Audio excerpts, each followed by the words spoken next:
I'm Don Roberts, bringing you SEC News in 60 seconds.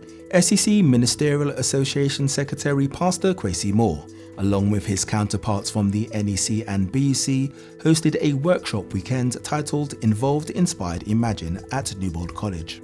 Aimed at individuals considering entering the ministry, attendees explored the call to ministry, including how to identify it. Guest speakers included the presidents of the Scottish and Welsh Missions and SEC Executive Secretary Nathan Stickland. The South London Hispanic Church in Clapham conducted an ordination service of 2 elders, 3 deacons and 14 deaconesses.